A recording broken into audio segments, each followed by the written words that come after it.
Sir, പ്രാദേശിക സർക്കാരുകളിലെ മുൻ ജനപ്രതിനിധികളുടെ ക്ഷേമത്തിനായി ഒരു ക്ഷേമനിധി ആരംഭിക്കാൻ തീരുമാനിക്കുന്നു.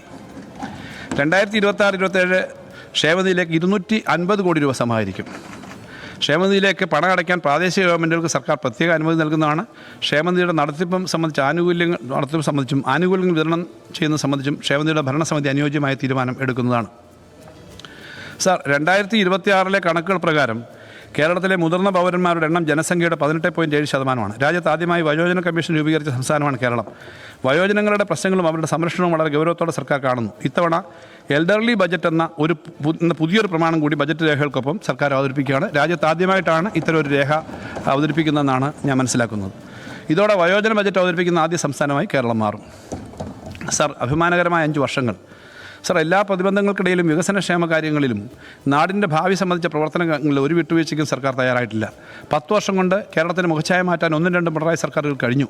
സംസ്ഥാനത്തിൻ്റെ സാമ്പത്തിക രംഗത്ത് നിർണായകമായ വളർച്ച ഉണ്ടാക്കാനും നമ്മുടെ നാട്ടിലെ ജനങ്ങൾക്ക് ഇവിടെ തന്നെ തൊഴിൽ ചെയ്യാൻ കഴിയുന്ന ഭൗതിക സാഹചര്യങ്ങൾ സൃഷ്ടിക്കുന്നതിനുള്ള പ്രവർത്തനങ്ങൾക്ക് ഗതിവേഗം നൽകാനും നമുക്ക് കഴിഞ്ഞു. സർ, ഏറെ അഭിമാനകരമായ നേട്ടങ്ങളുമായിട്ടാണ് 2ാം പിണറായി സർക്കാർ 5 വർഷക്കാലം പൂർത്തിയാക്കുന്നത്. കേരളത്തിലെ ജനങ്ങളുടെ ജീവിതത്തിൽ ഗുണപരമായ മാറ്റങ്ങൾ കൊണ്ടുവരാൻ സർക്കാരിന് കഴിഞ്ഞു. വികസനക്ഷേമ രംഗങ്ങളിൽ നാം കൈവരിച്ച നേട്ടങ്ങൾ ലോകശ്രദ്ധ നേടിക്കഴിഞ്ഞു. ഇന്ത്യയുടെ തെക്കേറ്റത്തുള്ള ഒരു ചെറിയ സംസ്ഥാനം ലോകത്തിനു മുമ്പിൽ അവതരിപ്പിച്ച വികസന മാതൃകയെ അന്തർദേശീയ മാധ്യമങ്ങൾ പോലും ശ്രദ്ധിക്കുന്നു എന്നത് ചെറിയ കാര്യമല്ല. സർ, ക്ഷേമരംഗങ്ങളിൽ ഇന്ത്യയിൽ ഏറ്റവും കൂടുതൽ പണം ചെലവഴിക്കുന്ന സർക്കാർ കേരളത്തിലേതാണ്. അതിവിപുലമായ സാമൂഹ്യ സുരക്ഷാ പദ്ധതികളാണ് നമ്മുടെ സംസ്ഥാനത്തുള്ളത്.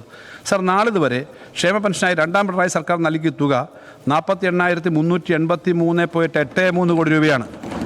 62 ലക്ഷം ജനങ്ങൾക്ക് മുടക്കമില്ലാതെ എല്ലാ മാസവും 2000 രൂപ സാമൂഹ്യ സുരക്ഷാ പെൻഷൻ എത്തിക്കുന്നു.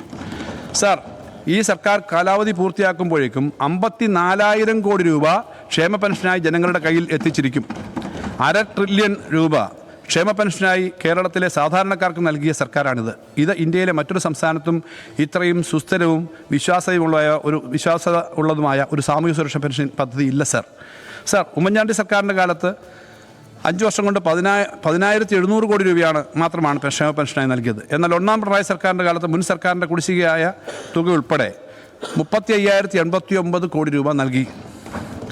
1-2 പിണറായി സർക്കാരുകൾ 10 വർഷം കൊണ്ട് ക്ഷേമ പെൻഷനായി നൽകിയത് 90,000 കോടി രൂപയാണ്.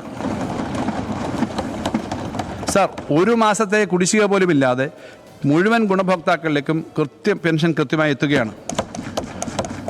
സർ, സാമൂഹ്യ സുരക്ഷാ പെൻഷൻ, മുഖ്യമന്ത്രിയുടെ സ്ത്രീ സുരക്ഷാ പദ്ധതി, മുഖ്യമന്ത്രിയുടെ കണക്ട് വർക്ക്, സ്കോളർഷിപ്പ് ഉൾപ്പെടെ പദ്ധതികളോട് മാത്രം 1 കോടി ആളുകളിലേക്കാണ് സർക്കാരിൻ്റെ സഹായം എത്തുന്നത്.